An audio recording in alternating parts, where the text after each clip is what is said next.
하나님, 우리가 하나님을 믿고 오늘 또 살아갑니다. 이 엄중한 주님의 약속과 우리가 주님을 향한 충성들이 하나님 앞에서 어떻게 이루어졌는지 오늘 또 이 말씀으로 깨닫고 우리가 오늘 또 주님의 뜻대로 살아가는 하루가 되게 하여 주시고 우리에게 힘을 주시며 능력을 다하여 주십시오. 주님이 우리 가운데 반드시 하나님을 사랑하는 자에게 피할 길을 주시며 능력을 주시며 하나님의 큰 은혜가 있는 것을 저희들이 오늘 또 경험하는 자리 되게 하여 주십시오.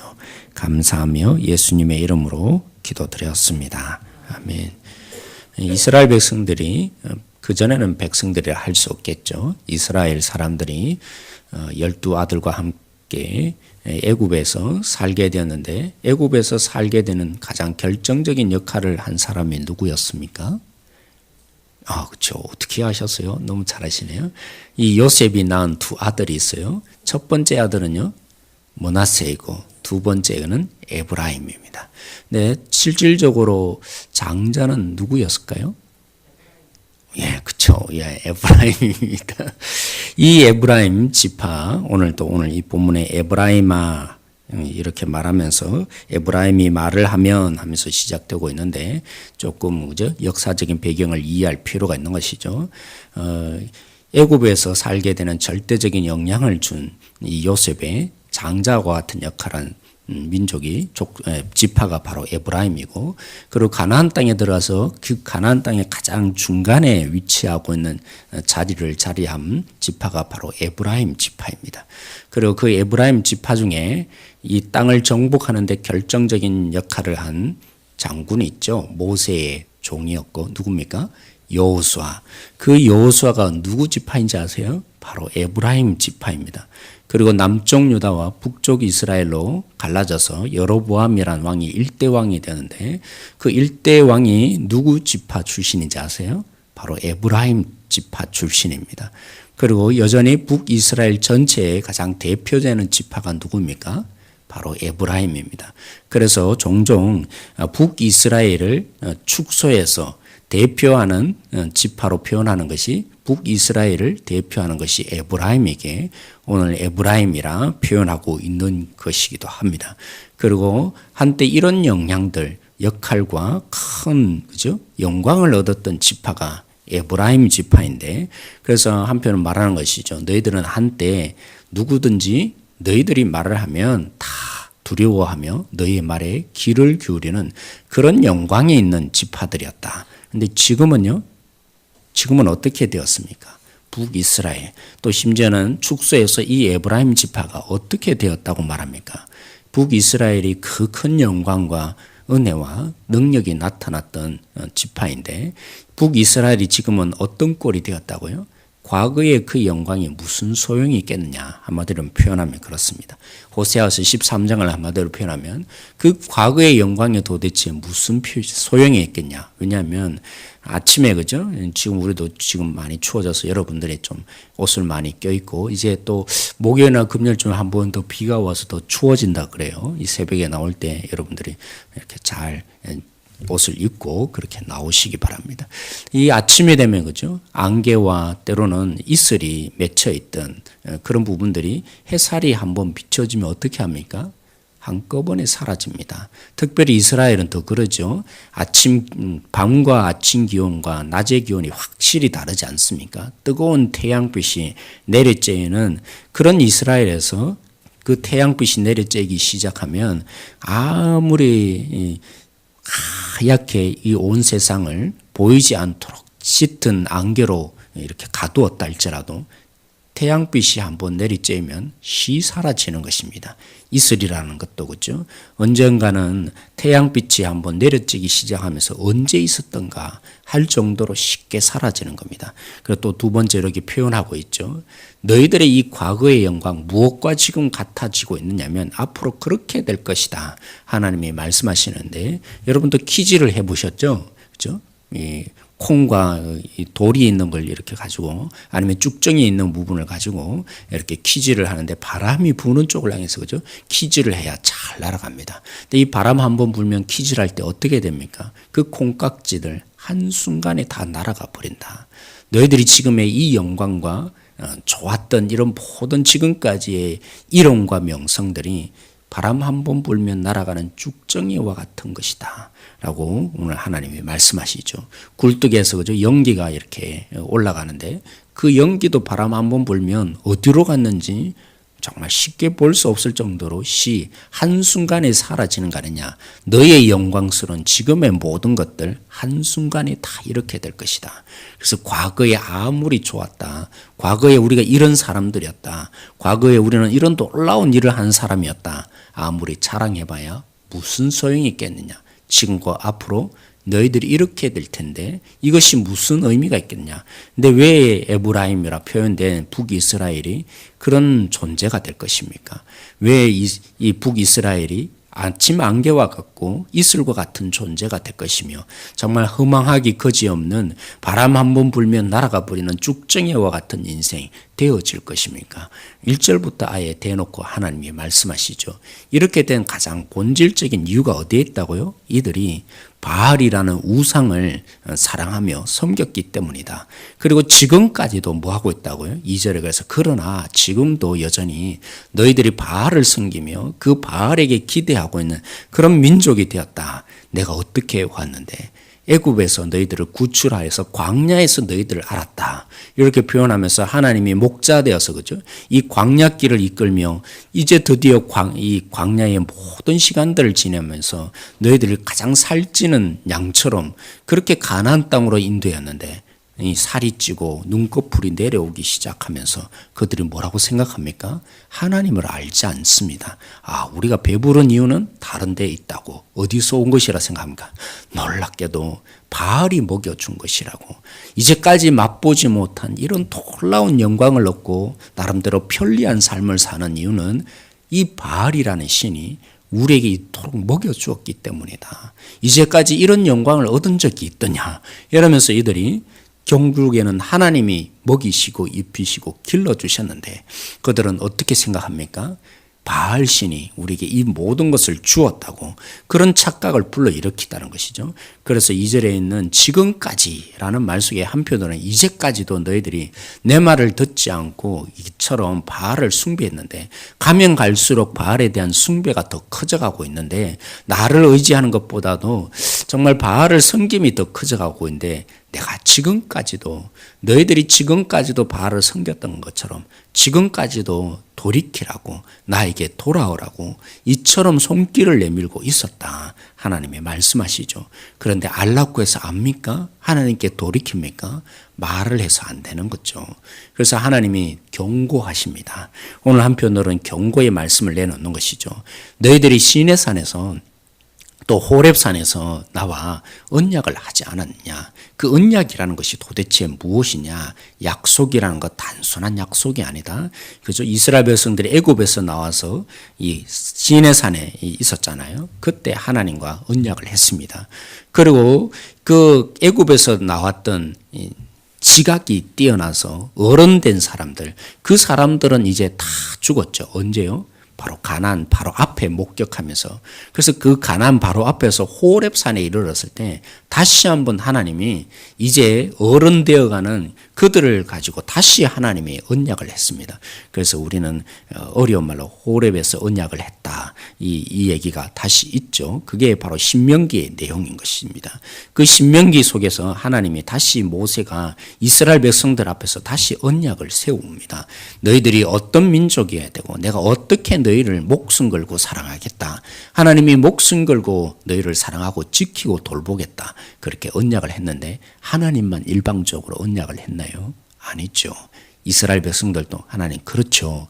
이제까지 곰곰이 보니까 하나님 때문에 산 거네요. 하나님이 우리를 사랑했기 때문에네요. 그래서 우리는 하나님만 믿겠습니다. 그렇게 말로만 언약한 거 아닙니다. 그들 앞에서 그죠? 이들의 짐승을 찾고 그 피를 뿌리지 않았습니까? 이게 무슨 뜻이라고요? 목숨 걸고 앞으로 우리도 하나님을 사랑하겠습니다. 누구든지 이 일을 지키지 않으면 저주를 받고 이 양처럼 죽을 것입니다. 이런 맹세를 너희들이 하지 않았냐.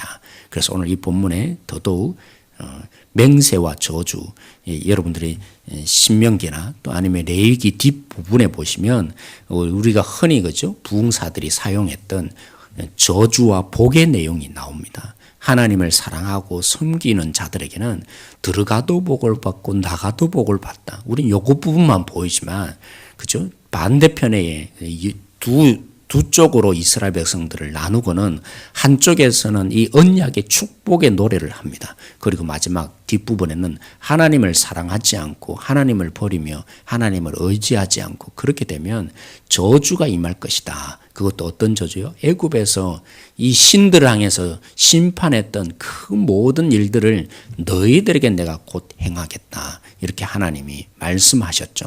언약의 어려운 말로 언약의 저주라 그러는데, 그죠? 그래서 오늘 하나님이 그 표현을 하시는 것입니다. 그러게 오늘 이 본문 뒷부분에 표현되어 있는 것이죠. 7절 말씀에 하나님이 내가 이토록 사랑하면서 경고하고 돌아오도록 하라고 했는데도 안 지키는 너희들에게 어떻게 하겠다고요? 그래서 언약적인 저주를 그렇게 표현하는 것이죠. 배신, 하나님을 버린, 그죠? 이 배신의 죄가 문제가 아니라 그렇게 언약을 했기에 나는 너희들을 이렇게 하고야 말 것이다. 그래서 마치 사자와 표범처럼 그들의 맹수가, 그죠? 먹이를 하나를 붙잡으면 결국에는 잡아 삼키듯이 하듯이 내가 그렇게 할 것이다. 그리고 8절은 더 무서운 표현을 합니다. 그죠? 곰, 그죠? 갑작스럽게 곰을 만나면 참 무서운 건데, 특별히 우리 잠언서를 보면서도 한번 얘기한 적이 있습니다. 곰 중에서도 어떤 곰이라고요? 새끼를 잃은 앙콤. 자기 새끼를 잃고 난 뒤에 앙콤은요, 앞뒤를 안 봅니다. 눈이 이제 뒤집혀지는 것이죠. 만나는 족족 자기 새끼를 죽인 줄 알고 그러면 죽습니다. 그죠? 곰을 한번 만나도 우리가 굉장히 두려운 건데 가끔 영화에 보면 그런 일이 일어나지 않습니까? 새끼를 잃은 곰은 이제 이성이란 건 존재하지 않습니다. 보이는 대로 다 닥치는 대로 다 죽이는 것이죠. 누가 이제 그렇게 하겠다고요? 하나님이 이제 이스라엘 백성들 향해서 그렇게 할 것이다 선포를 하십니다. 그리고 그렇게만 하나요? 이제 그들의 염통을, 그죠? 뚫어내는데 누구처럼요? 암사자가 먹잇감을 이제 잡아놓고 다 염통을 뚫어낸단 말이 뭐겠어요? 살 길이 없다는 것입니다. 그렇게 하나님이 무서운 하나님으로 오늘 이 본문에 표현하고 있는데 이걸 잘 이해하셔야 합니다. 그렇죠? 하나님과 이스라엘 백성들이 맹세를 했어요. 누구만 사랑하기로요? 하나님을 사랑하기로. 하나님도 내가 너희들을 끝까지 돌보고 책임지고 사랑하겠다고, 무슨 일이 있어도 내가 너희들을 반드시 지키겠다고 그렇게 하였던 것입니다. 근데 지키지 않으면요, 저주가 임하는 것이죠. 사랑의 반대적인 표현, 반드시 이렇게 충성하며 사랑하겠다고 했지만 그것을 지키지 않으면 그냥 죄를 지었다, 이 수준이 아니라는 것입니다. 그들에게 하나님은 가품이 있다는 것입니다. 오늘 이스라엘 백성들이 그 표현을 하는 것입니다. 너희들의 죄가 단순한 죄가 아니다. 나를 버린다는 게 배신했다, 그런 차원의 문제가 아니다. 우리가 서로 언약하지 않았냐, 목숨 걸고 사랑하기로 언약하지 않았냐. 그러기에 돌이키라 말을 듣지 않는 너희들에게 내가 어떻게 할 것인지 잘 생각해라. 하나님이 오늘 심각하게 이들에게 경고해 주며 말씀하고 있습니다. 그리고 뒷부분에 더 표현하는 것이죠. 이제 마지막 순간이 다가왔다. 죄를, 그죠? 이들이 지었던 죄를 낱낱이 기록한 이런 두루마기 같은 것이 비유적인 표현인 것이죠. 이제 봉인이 되면 어떻게 합니까? 아무리 삭제하고 싶어도 지울 수 있느냐. 연필로 쓰세요. 사랑을 말하거든. 뭐 이러면서, 그죠? 지우기 쉽게 위해서. 이러지만 이제 지울 수도 없게 될 때가 되었다는 것입니다. 왜요? 아무리 돌이켜 말로 해도 이제 안 되니까 마지막 때가 다 되었다. 그래서 이제 밀봉까지 다 해버렸는데 어떻게 할 거냐고. 그리고 너희들이 얼마나 어리석은 줄 아냐? 이렇게 때를 모르는 너희들이 얼마나 어리석으냐. 표현을 그렇게 합니다. 유대 사회에는 이런 생각을 가진다고 합니다. 이 엄마 배 속에 있는 태아, 그죠? 아직 태어나지 않는 아이도 지각이 있다는 겁니다. 어떤 지각이냐면 자기가 태어날 때를 아는 지각이 있다는 것입니다. 그래서 자궁에서, 그죠? 이제 마지막이 되면 내가 이때쯤 태어나야겠구나. 그 때를 알고 태어나는 것이 아이다. 이것이 그들이 가지는 기본적인 생각이었습니다. 그런데 아무리 지각이 없는 태아도 자기가 태어날 때는 안다. 근데 이스라엘 너희들은요, 북이스라엘 너희들은 얼마나 우둔하고 어리석은지 자기가 망할 때가 다 되었음에도 불구하고 하나님께 돌이키지 않는 그 일을 하는 너희 어리석은 자들이야. 너희들의 이 과거의 영광 어떻게 되겠느냐. 하나님이 바람 한번 불어서 다 말리시게 되면, 그런 하나님의 심판이 임하게 되면 너희들이 어떤 꼴이 되겠느냐. 과거에 그 좋았던 거, 이제까지 이렇게 풍부하게 산다는 의미가 뭐겠느냐. 아무런 의미가 없어지지 않겠느냐. 오늘 하나님이 그렇게 마지막 최후에 이들에게 경고를 해주며 돌이키라는 마지막 최후의 이 간절한 소망을 담아서 이스라엘 백성들에게 말씀해 주고 있는 본문입니다. 오늘 우리는 우리 자신들을 이 본문을 통해서 다시 한번 점검해 볼 필요가 있습니다.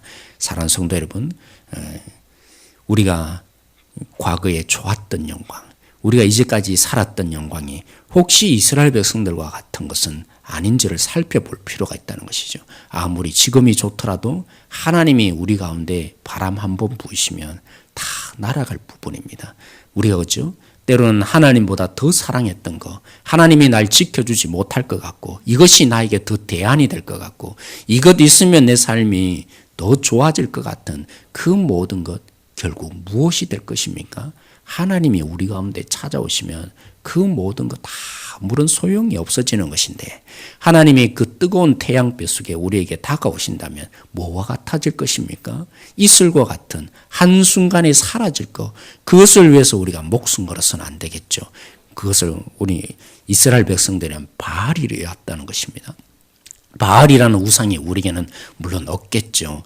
정말 대놓고 하나님을 우상으로 바꿔서 섬기는 것이 없겠죠.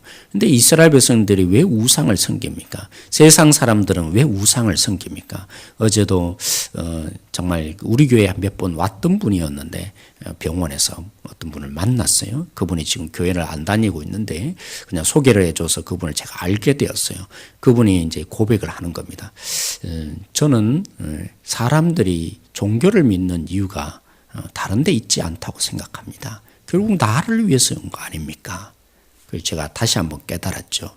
왜 종교를 가집니까? 사람들이, 이 이스라엘 백성들이 우상을 그죠? 만든 것이 참 어리석어 보이지만 참 오늘날 우리는 참 교묘합니다. 결국에는 종교를 가지는 이유가 뭐겠습니까? 다 자기를 위해서입니다. 그죠? 나를 위해서 조작하고 나를 위해서 존재할 수 있도록 만드는 신, 그게 결국 바알인 것입니다. 우리는 하나님 때문에 존재하는 것입니다. 그 하나님으로 인해서 살아가는 존재이지, 내 마음대로 내 소원을 이루고 내 뜻을 펼칠 수 있는 웨이터처럼 존재하는 거죠. 웨이터가 누굽니까? 시중 들고 그죠? 이거 해내라. 그러면 이거 해줄 수 있는 그런 존재가 결국에는 바알과 같은 것입니다. 하나님을 믿는 것처럼 보이지만 우리가 교묘하게 하나님을 바알처럼 만들 수 있다는 것을 우리는 심각하게 받아들여야 합니다. 기독교가 왜 이토록 타락하고 오늘날 세상 가운데 대안이 되지 못하는 것입니까? 다 자기를 위해서 신을 섬기고 있기 때문인 것입니다. 나의 행복을 위해서 하나님 이거 해주세요. 하나님 이러셔야 합니다. 결국에는 때로는 열심을 보이는 것 같지만 결국에는 나를 위해서 신을 조작하고 만들어낼 수 있다고 생각하니까 하나님이 진정 원하는 하나님을 사랑하고 이웃을 사랑하는 데는 관심이 없습니다. 모든 것들은 나의 유익을 위해서 결국에는 활용을 하는 것이죠. 결국에 하나님이 나에게 복 줄 것처럼 보여지고, 그래서 그 하나님 때문에 이 땅을 가운데 위로받고 나가서는 뭐합니까? 하나님이 두렵지 않는 것입니다. 하나님이 두렵지 않으니까 나의 이 탐심을 채우기 위해서 때로는 법을 어기기도 하고 다른 사람을 위해서 막말을 하게 돼 있고 다른 사람에게 어떤 태도를 보이든지 그건 중요하지 않습니다. 나를 위해서 사람들도 존재하게 만드는 것입니다. 그러나 진실로 하나님을 사랑하면요, 그 하나님 때문에 존재하면요, 하나님만 사랑하지 않습니다. 한 영혼 한 영혼을 하나님의 마음으로 품고 사랑하게 되어 있습니다. 하나님이 어떤 분이신지를 제대로 아는데 어떻게 함부로 말할 수 있겠습니까? 그들 속에 하나님이 일하고 있음이 보여지는데 어떻게 하나님이 그들을 놓치지 않고 지금까지도 용서하시고 용납하시며 붙들어 주시는 하나님이 보여지는데 어떻게 나를 위해서 한 사람을 이용하려고 하나님이 없는 삶을 살아갈 수 있겠습니까? 하나님이 없는 이유는 다른 데 있지 않습니다. 나를 위해서 하나님이 존재하기에 나의 이익을 위해서는 하나님이 보여지지 않는 것이죠. 그 하나님이 두렵지 않는 것이죠. 오직 나를 위해서 존재해야 하기에 그 하나님이 결국에는 나의 유익에서는 하나님은 뒤로 제껴놓습니다. 당신은 저기 계세요. 나의 일을 이루기 위해서는 당신이 방해될 뿐입니다. 그래서 하나님이 보이지 않는 모습으로 살아가게 되어 있는 것이죠. 그래서 우리는 진실로 하나님을 사랑하면 사람 때문에 일하는 자도 아니고 그 사람의 지배를 받아서 고용주의 고용을 받아서 일하는 존재로 결코 살지 않습니다. 하나님 때문에 더 일을 하게 됐고 그 하나님의 모습으로 섬기기 위해서 우리 서로가 존재할 수밖에 없는 것입니다. 그리고 우리는 심각하게 이스라엘 백성들에게 해주었던 경고를 받아들여야 합니다. 사랑하는 성도 여러분, 우리가 하나님을 믿었다는 뜻이 무엇입니까? 목숨 걸고 하나님을 이제는 사랑하는 것입니다. 하나님, 내가 주님이 나를 위해서 끝까지 책임져 주는 것처럼 나도 어떤 상황이든지 이해되지 않고 때로는 납득이 안 되지만 하나님께 목숨 걸기로 맹세할게. 그래서 우리는 세례가 그저 단순한 것이 아니죠. 세례를 받았다는 의미가 뭡니까? 난 이제 죽었습니다. 그 표현을 하여져 가는 것입니다. 오늘도 우리가 주님의 사람으로 서갈 수 있기를 소망합니다. 기도하겠습니다. 하나님, 오늘 말씀을 통해서 주님의 엄중한 경고를 저희들이 깨달아지기를 원합니다. 우리가 우리의 힘으로 오늘 또 살 수 없기에 주님의 은혜를 구하며 사랑하기를 원합니다. 하나님께서 우리에게 책임져 주시고 이끌어 주시는 사랑을 놓치지 않기를 원합니다. 하나님, 오늘 우리에게 말씀하여 주시는 대로 오늘도 우리가 주님을 사랑하는 자이기를 원합니다. 때로는 우리는 그렇습니다. 우리가 우리의 편리대로 살고 싶어 하지만 오직 하나님을 따라가는 속에 하나님의 피할 길이 있으며 우리를 책임져 주시는 하나님이 계심을 믿습니다. 그러게 오늘도 기도하는 우리 성도님 한 분 한 분들을 붙들어 주셔서 사랑하신다고 끝까지 책임져 주실 것이라고 끝까지 인도해 주실 것이라는 목자 되어 주시며 아비 되어 주시며 우리의 남편 되어 주시는 하나님을 믿을 수 있도록 우리 가운데 사랑한다고 말씀하여 주십시오. 피할 길을 주신다고 말씀하여 주십시오. 그래서 오늘도 주님을 믿고 살아갈 수 있도록 세상이 너무나 두려운데 여러 가지 우리를 혼란에 빠뜨리고 어렵게 만드는 많은 걱정거리가 너무나 많은 이 땅의 삶인데 오늘 여기 속에서 주님이 우리에 대한 것을 바라볼 수 있도록 주님 우리를 사랑하신다고 우리에게 증명하여 주시고 들려주시기를 원합니다. 하나님을 믿고 감사하며 예수님의 이름으로 기도드렸습니다. 아멘. 오늘 말씀을 가지고 우리 함께 기도하십시다. 오늘 우리 가운데 사랑하여 주시고 끝까지 돌봐 주시고 책임져 주시는 하나님이 보여지게 해달라고 우리가 십자가의 복음을 받아들여서 목숨 걸고 신실히 사랑하시는 예수님의 그 십자가를 통해서 우리를 끝까지 사랑하신다고 말씀하시는 하나님을 오늘도 만나고 돌아가는 이 시간 되게 해달라고 이 시간 같이 기도하십시다. 그리고 이번 주부터 행정당회가 있게 되는데 우리 장로님 저에게 지혜를 주셔서 바람직한 결정들 잘 이루어질 수 있도록 내년 부분들을 잘 세워갈 수 있도록 여러분들이 기도해 주시기를 원합니다. 그리고 우리 수험생들을 위해서 같이 기도하기를 원합니다. 앞으로 있게 될 모든 일정 가운데 주님을 더욱더 믿는 우리 자녀들 되게 해달라고 기도해 주시고 또 우리 교회의 비전이 있습니다. 특별히 2015년 주님을 알아가는 성도들이 되어야 하는데 주님을 경험할 수 있도록 한 걸음 한 걸음 주님께 순종하는 가운데 주님이 주시는 피할 길을 만날 수 있도록 주님이 이처럼 우리를 먹이시고 입히신다는 것을 경험하는 성도들 다 되어질 수 있도록 붙들어 달라고 이를 위해서 여러분 함께 기도하시고 각자의 기도 제목으로 기도하도록 하겠습니다. 기도